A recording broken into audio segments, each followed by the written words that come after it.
Hi everyone, it's Chris Tuck here from survivorsofabuse.org.uk. Now this is going to be a series of short live videos that we're going to share on our website to raise awareness of the conversations, the myths, the taboos, the stigmas around child sexual abuse. Now I've already had some questions come in from different people, and my aim is to go through these questions and answer them to my best knowledge and ability, using my own lived experience to emphasise any points that may need this. And it's about adding insight into this area of child sexual abuse as well. So, first question is, what do we actually mean by the word trauma? Now, trauma is often an emotional response to a terrible event that has happened. In child sexual abuse, the event, the incident, is the act of abuse itself, which is a crime.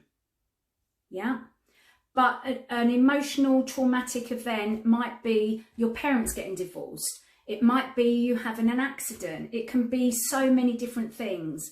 But in the world of being a victim and survivor of a child sexual abuse crime, it is the trauma from the event that you've gone through, the crime, the incident, or multiple events of crime or incidences made against you. So immediately after an act of abuse, you may go into denial. You may be in a state of shock, and you may not even register what's happened to you. And this, as a child, can keep you silent for a very, very long time, because if you know no different, you don't know that what you are actually experiencing is abuse. So it's not until often that we become adolescents or adults that we recognise that what we've gone through as a child is actually abuse, and that we can do something about it. Now, there are many children that when they are abused, they do speak up, either verbally or through their behaviour. The signs are either not picked up or the child is not believed. As an adolescent and an adult, again, those behaviours may still be being exhibited, either on the person as an individual, so they're imploding, or they're exploding, so they're taking it out on others around them. So there are signs and there are symptoms to look out for. So trauma to me is an emotional response to a terrible event that you've been through. And it's absolutely normal for you to be traumatised by the abnormal events that you've been through. Question number 2. Why can it often be years before trauma and the impact of abuse surfaces? So I've covered that a little bit. It's because we don't recognise that what constitutes abuse.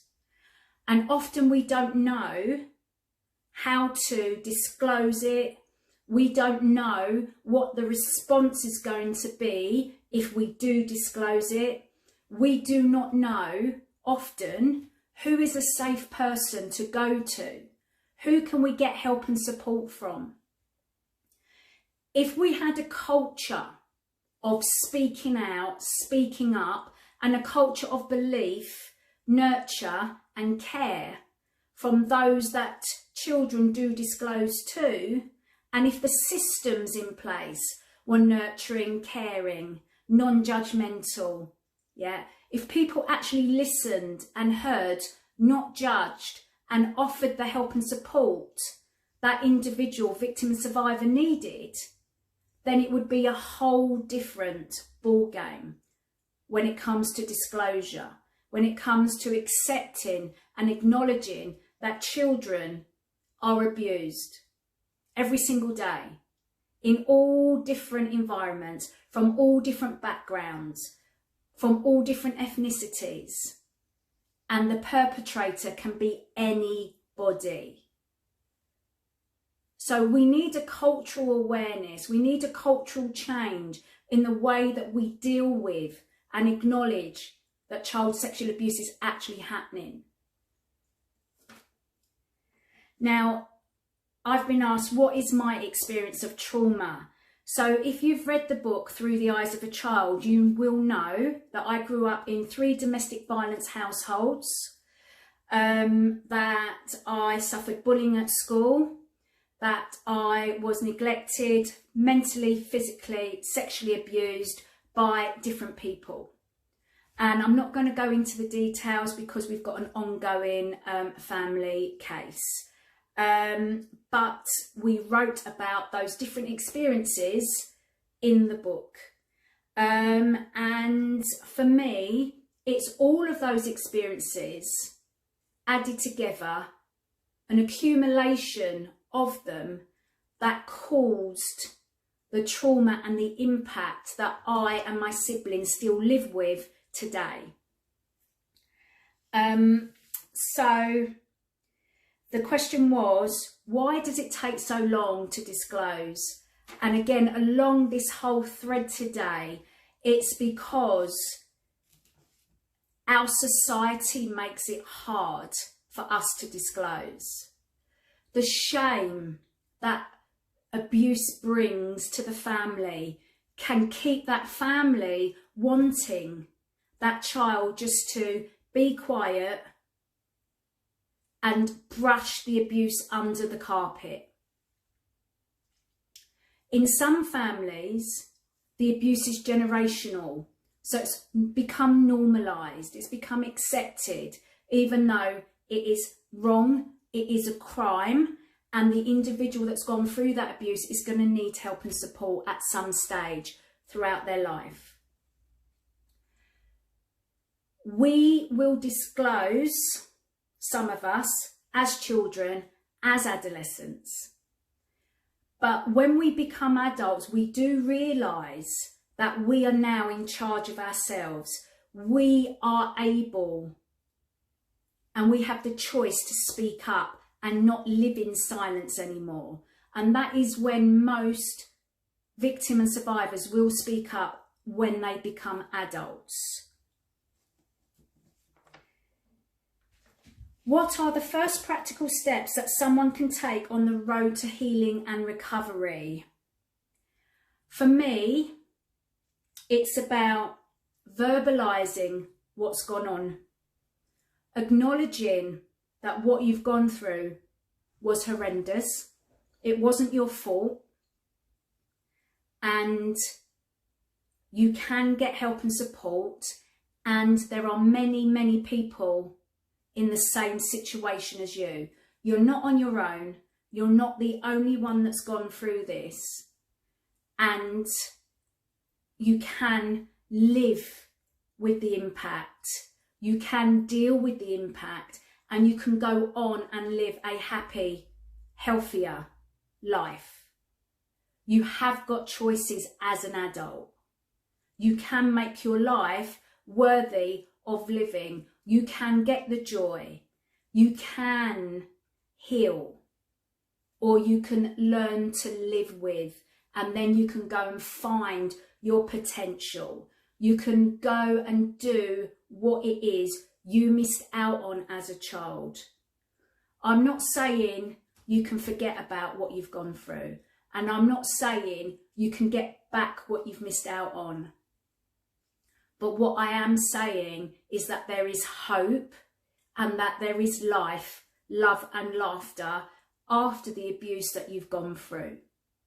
So for me, the first step is to verbalise, either in writing or speaking, to someone that you really trust, someone that you know is going to hear you, acknowledge They may not be able to sort your life out for you. They probably won't. But if they can hear you, acknowledge, and then help and support you in finding a way forwards for you that works for you, that would be fantastic. That would be a really good response to what you've disclosed and what help and support you actually are in need of.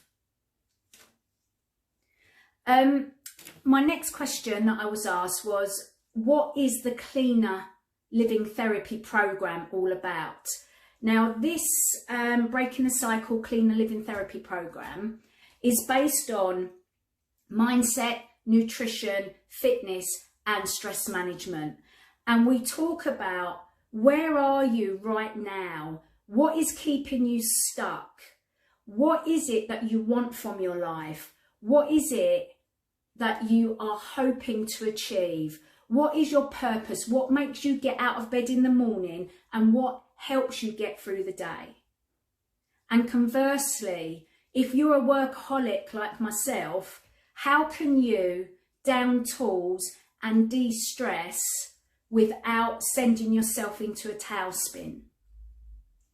It's about looking at the mindset that you have and changing it so it's beneficial for you.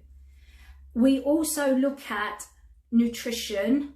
What is it that you need to do with your nutrition, with your fluid intake, to make yourself healthier from within? And the exercise and the rest and regeneration. So it's a holistic program, and all of the 7 pillars are interrelated and interlinked, and one will have a positive impact on the other and vice versa. So you can pick whatever pillar suits you at this moment in time, and any work that you do in that pillar will have a positive impact on your physical, mental, emotional health and well-being. Right, last question for today is, how can I access your course? Well, we do have a waiting list for the course now, and the next one is starting in September and goes into October. And we're just working on the program to see how much needs to be face-to-face and how much can be done online and how much can be done by self-learning. So once we've got all of that worked out for you, the individuals that have contacted me already that are on the waiting list will be contacted first. And if you want to join that waiting list, just go onto the website www.survivorsofabuse.org.uk, and you can send us a message via the website to say that you are interested in our course. Okay, so thank you for joining us today, and I will see you in a next session very soon. If you've got any questions that you want to know about, please forward them to me and I will come on here and answer your questions. Anything about child sexual abuse, mental abuse, physical abuse, neglect, opening those conversations and making sense of something that many of us cannot make sense of. Okay, thank you for joining me today, guys. Speak to you soon.